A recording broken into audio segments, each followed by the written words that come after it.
Hello friends, హైదరాబాద్లో హైడ్రా చెమటలు పట్టిస్తూ ఉంది. అయితే అటు పేదల ఇల్లు కూల్చేస్తూ ఉందని చెప్పేసి ఇప్పటికే ప్రధాన ప్రతిపక్షమైన బీఆర్ఎస్ విమర్శిస్తూ ఉంది. అయితే బీజేపీ కూడా పేదలపైకి బుల్డోజర్సు, పెద్దలకు నోటీసులు అని చెప్పేసి ఇప్పటికే చెప్తా ఉంది.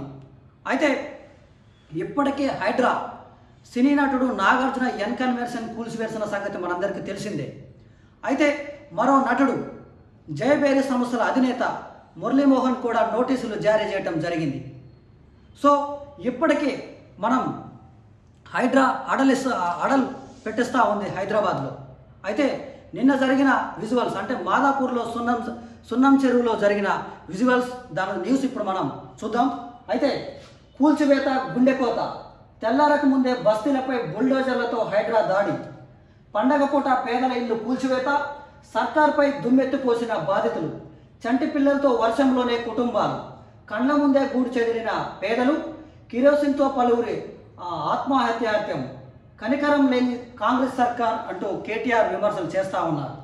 అయితే గంటల వ్యవధిలోనే రోడ్డు పాలైన బతుకులు, సావే చరణ్యం. ఆదివారం తెల్లవారుజామున హైడ్రా అధికారులు తమ ఇళ్లను కూల్చివేయడంతో తమకు చావే శరణ్యం అంటూ ఒంటిపై కిరోసిన్ పోసుకొని ఆత్మహత్యకు యత్నించిన బాధితులు.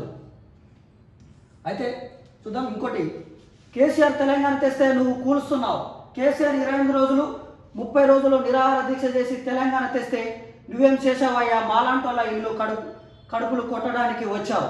ఏదైనా మంచి పని చేసి శవాస్ అనిపించుకోవాలి, అంతేకాని ఇలా పేదల ఇళ్లపై పడతావా? మేము డబ్బులు ఖర్చు పెట్టుకొని కోర్టుకు వెళ్ళాం.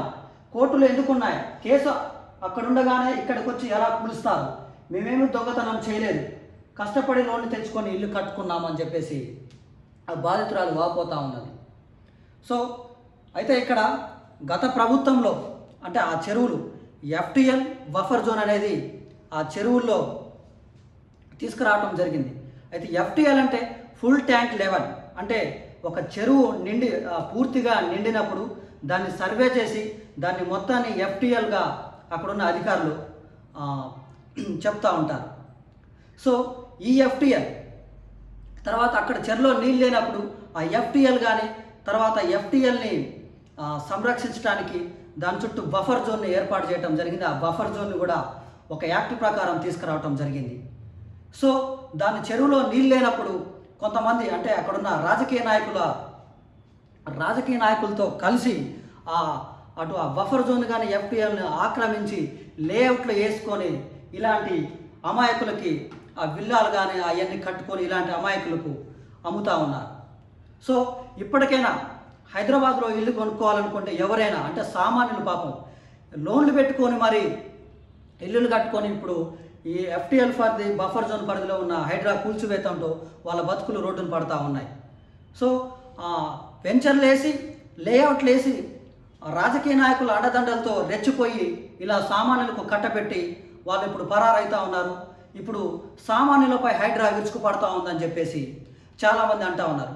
దీని అన్నిటికీ కారణం గతంలో రాజకీయ నాయకులు ఆక్రమించి చెరువులను కబ్జా చేసి వాటిలో విల్లాలు కట్టి తర్వాత 3-4 అంతస్తులు 2 అంతస్తులు ఇల్లులు కట్టి అమాయకుల చేతిలో పెట్టిండ్రు. కాబట్టి ఇప్పటికైనా ఎవరైనా అమాయకులు స్పందించాలి. అమాయకులు ఎవరన్నా ఇలాంటి అంటే ఇల్లు కొనుక్కునేటప్పుడు ఇలాంటి చాలా జాగ్రత్తలు తీసుకోవాల్సిందిగా మా యూట్యూబ్ ఛానల్ ద్వారా తెలియజేస్తూ ఉన్నాం.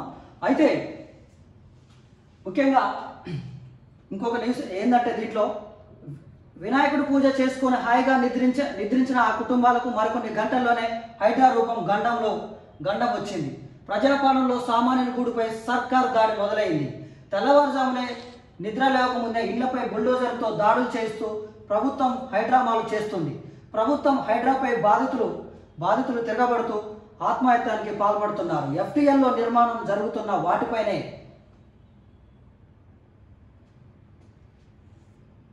చూద్దాం. సెకండ్ పేపర్లో కూల్చివేత, గుండెకోత, ముందుగా చర్యలు తీసుకుంటామని హైడ్రా చెబుతున్న ఇండ్లలో నివాసం ఉంటున్న వారిపై విరుచుకుపడింది.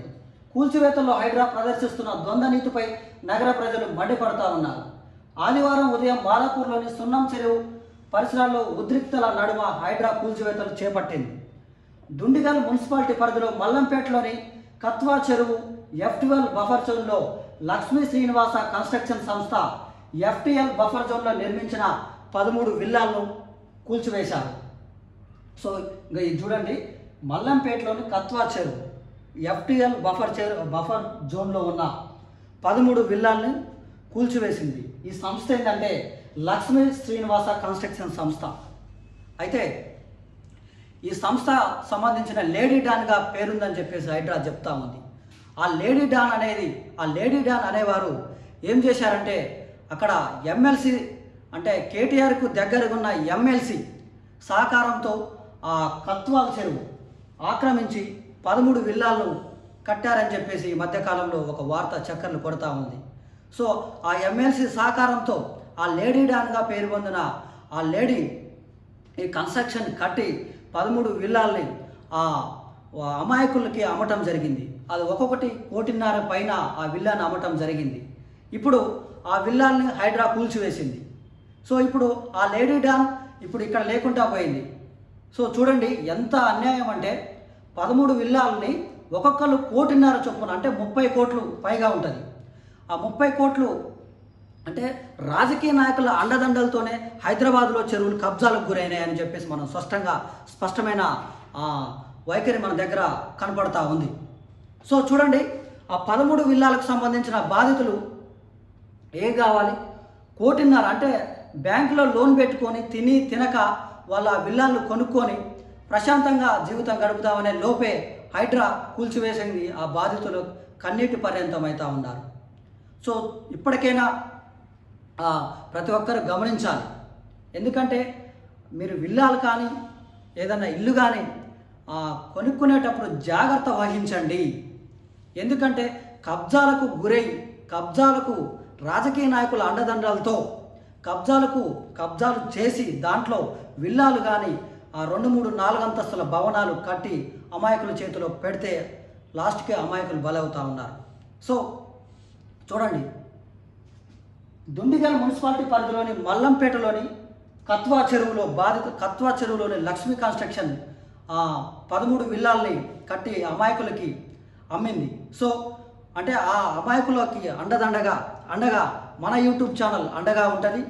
మొట్టమొదటిసారిగా తెలంగాణలోనే ఆ బాధితులకు మన యూట్యూబ్ ఛానల్ అండగా ఉంటుంది. ఎందుకంటే ఖచ్చితంగా ఆమె దగ్గర నుంచి ఆ డబ్బులన్నీ వెనక్కి తీసుకొని వీళ్ళకి ఈ విల్లాలు కొనుక్కున్న వారికి ఖచ్చితంగా పరిహారం ఇప్పించాలని చెప్పేసి మన యూట్యూబ్ ఛానల్ నుంచి మొట్టమొదటిసారిగా మనమే చెప్పడం జరిగింది.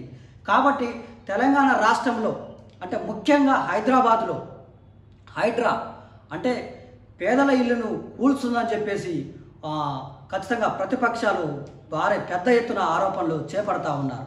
సో కాబట్టి ఈ పేదలు ఇల్లు కూల్చిన వారికి ఖచ్చితంగా ప్రభుత్వం మరొక పునరావాసన ఇల్లులు కల్పించాలి. వాళ్ళకి ఏదో ఒకటి కల్పించాలి. ఎందుకంటే ఇప్పటికే 10 సంవత్సరాల నుంచి కూడా వాళ్ళు ఆ చెరువుల చుట్టుపక్కల అంటే మాదాపూర్లోని సున్నం చెరువు చుట్టుపక్కల ఆ ఫ్యామిలీస్ జీవనం కొనసాగిస్తూ ఉన్నాయి. సో సడన్గా ఆ ఇల్లులు కూలితే మా బతుకులు ఏం కావాలి, మేము రోడ్డున పడ్డామని చెప్పేసి బాధితులు వాపోతూ ఉన్నారు. సో ఖచ్చితంగా ఆ పేదలకు ఏదో ఒకటి ప్రభుత్వం అండగా ఉండాలని చెప్పేసి మేము చెప్తా ఉన్నాం. థ్యాంక్ యూ, ధన్యవాదాలు.